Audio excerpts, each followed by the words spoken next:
Hi everyone and welcome back to my channel. I'm Jaylyn with BasicToBeauty here on YouTube, and today I will be showing you how I made this beautiful and modern Alassio disc that was heavily inspired by Z Gallerie using products from Walmart, the Dollar Tree, and even Michael's. All the products used to create this DIY will be listed in the description box below, so without further ado, let's get started. Now, like I mentioned before, this DIY was heavily inspired by Z Gallerie.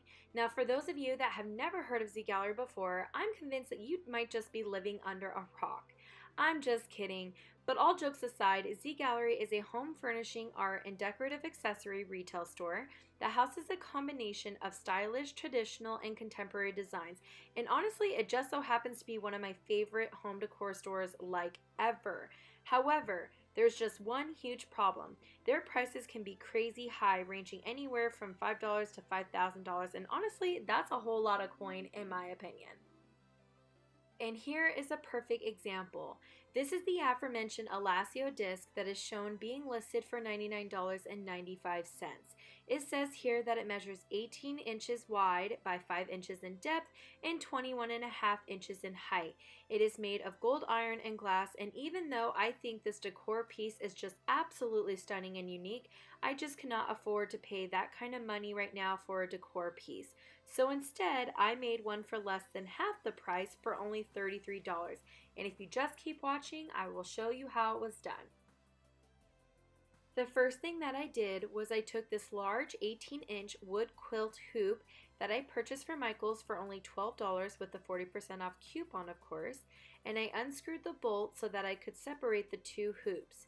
Then I used a flathead screwdriver to carefully pull off the remaining wood piece, and I glued the edges together like so with a hot glue gun. Then, once it was fully dried, I used some sandpaper from the Dollar Tree to sand on the edges until my hoop felt nice and smooth.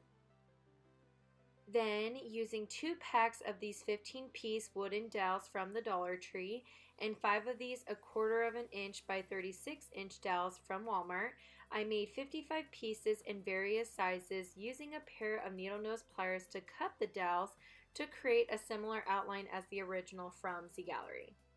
Now, because it took me hours to figure out all of the measurements for the dowels to look the way I wanted them to, I did not record any footage of me doing this, unfortunately, and I apologize for that, but I did include a list of measurements for all 55 pieces in the description box below for you, in case you are interested in creating one for yourself. And honestly, as long as you have a reference picture to look at while you're working, you should be able to create the same outline as mine with no issues. Moving on to the next step, I used 3 of these small cedar wood shaped cutouts that I purchased from Michael's for $1 a piece, and I hot glued the edges together just like so, making a long rectangle piece. Then I had my sweet husband help me cut off 3 inches of this 3/4 of an inch by 36-inch long wooden dowel that I purchased from Walmart using a handsaw, and I sandpapered the edges down until they were nice and smooth. Then I used a combination of E6000 glue and hot glue to glue down that same wooden piece in the middle of the large rectangle piece, and I let that dry for at least an hour or so.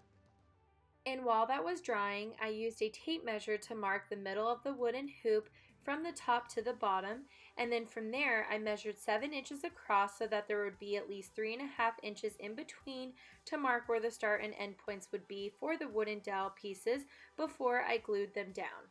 Now, because I thought that it would be best to number all 55 pieces, starting with number 1 to 28 being on the top and 29 to 55 being on the bottom, I started with the top of the hoop first with number 14 in the middle, and I hot glued each piece after that on the right side until I reached number 1, and then I went back with number 15 and I hot glued each piece after that on the left side until I reached number 28. Now, as you can see, I hot glued each wooden dowel to the hoop on the bottom standing straight up, and then while each piece was drying, I then hot glued the 2 pieces together one by one like so, and this held up pretty well, except my only regret is that I wish I'd wiped off more of the excessive glue in the process so that it wouldn't have shown up so much at the end, but honestly it wasn't that big of a deal. Either way, this turned out really well, and here's what the top portion looked like once I was finished with that step. Then I flipped the hoop around so that the numbers were facing away from me, and following the same steps as before, I started on the bottom portion of the hoop with number 40 in the middle, and I hot glued each piece after that on the right side until I reached number 55, and then I went back with number 39 and I hot glued each piece after that on the left side until I reached number 29.